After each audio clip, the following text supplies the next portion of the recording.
Hello and welcome to Warframe Unabridged. I'm your host Fen, and today we're going to take a look at Tectonics and see what it's all about as we continue our unabridged journey through the power kit of Atlas. This power was very difficult to make a video about because the power is an odd one. I've always tried to remain as positive as possible about powers and kind of refrain from comparing one to another unless it's done in a fashion that is fair to the kit of each respective power within the comparison. However, in very few circumstances, it's simply unfair to a power to consider it to even be a good side grade. In the case of Tectonics, the closest parallels that it can draw near would be Electric Shield or Snow Globe. And when compared to Electric Shield, it falls short in nearly every way. While you gain bonuses to weapons from Electric Shield, you gain nothing to weapons used through Tectonics, and it actually prohibits usage of any projectile weapon, be it bows, energy, or otherwise. In fact, the only weapons that can pass through Tectonics are hit scan weapons with punch through equipped or inherent, and that's with the exception of the Ignis, which doesn't have to have any punch through equipped at all due to its perfect and unlimited punch through. It doesn't matter how much punch through you equip on your Dread, your Cernos Prime, your Supra, or your Dara, it simply will not pass through it. The only advantage Tectonics has over Electric Shield, enemies cannot pass through it, which would be great if Tectonics were even wide enough to properly block a door. Furthermore, Electric Shield can move with you. It's larger cover, it has open line of sight, it enhances all weapons by providing additional electric damage, and energy weapons are enhanced by converting their projectiles into hit scan with no travel speed. You can't even use landslide through it. Now, when compared with Snow Globe, it has over 1,000 less base health, the same armor multiplier, which is great, but that's kind of where the similarities end. The most obvious benefit to using Snow Globe over Tectonics would be the AoE aspect, and rather than just a simple two-dimensional barrier. This AoE scales with range while Tectonics does not. However, even with negative range, Snow Globe covers a much larger area than Tectonics does, and it covers it from every direction. The fact that it covers you from every direction also makes it more effective at absorbing damage during the period of invulnerability. Now, Snow Globe also provides good crowd control by launching enemies within the AoE off into the freaking sunset and slowing enemies that make it into the Snow Globe. And while Snow Globe may not stop them from passing through the barrier, Chilling Globe does so better than Tectonics does, in that the subjects that pass through are frozen solid, whereas with Tectonics, the enemies that aren't smart enough to simply walk around are simply stopped and left free to chip away at the inferior health pool, which is also a downgrade from Snow Globe. So what about the offensive aspects of Snow Globe versus Tectonics? Well, Tectonics can roll forward once recast and deal 600 impact per second, and it's supposed to ragdoll enemies along its path,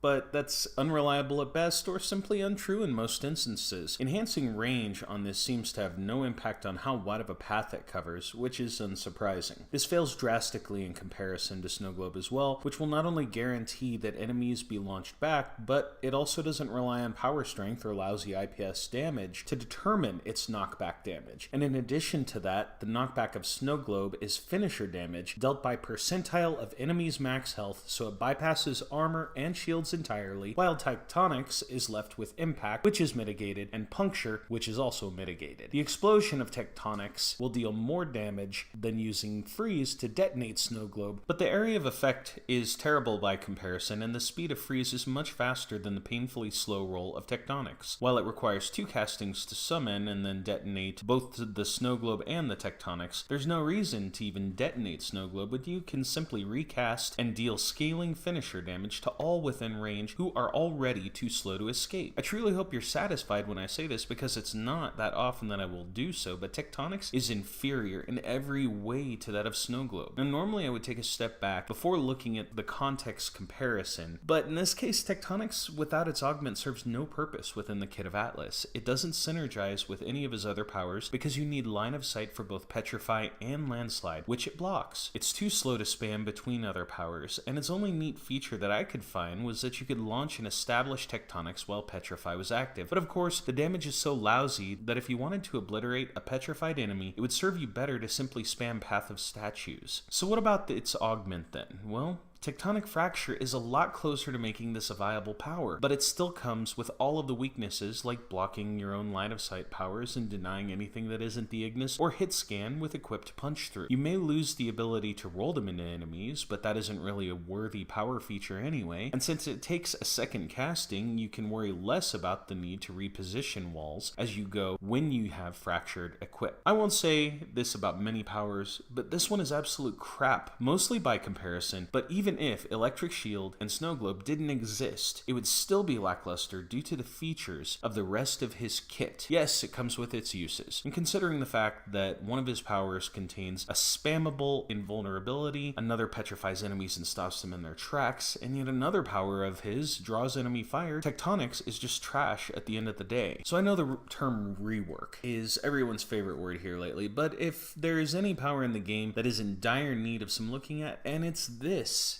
is the power that they need to look at, and the developers need to come strong with it too, man. What I have in mind for a rework would be something along the lines of a Quiver Mine Layer treatment, where you could change the kind of structures he could produce. I wouldn't call it Tectonics though, I'd do something more fitting like Geomancer. Now the first setting that I have in mind would be like Tectonics, but with some tweaks. Now my vision includes synergy between the wall and landslide, where using landslide into Tectonics would surround Atlas with the rock in a fashion of Iron Skin or Warding Halo, but maybe like at 50% since it's already scaling off of his armor. The second would be something like Tectonic Fracture, and using landslide would make it turn into a boulder like normal, only it scales in size with range, so you could get some Indiana Jones action going. And, you know, maybe actually make the crowd control reliable with it. Now the third setting that I have in mind, it's basically just a fountain of earth erupting, causing large debris to scatter across the ground for a duration, and enemies that enter are slowed or periodically staggered or maybe tripped even. Now the fourth that I have in mind would be an explosion of volcanic ash, causing blindness and opening enemies to finishers, but maybe in a smaller radius. I don't know, something like that. Another possibility would be simply summoning a pool of lava, which could ignite and possibly panic enemies. I don't know. Tell me what you think, you know? The bottom line is, this power has so much potential that it could be his trademark if only the developers would just sit down and just watch Avatar: The Last Airbender, or The Legend of Korra, or both. But let's not stop there. Let's make this a discussion. Share your thoughts on the possibilities that could take up a slot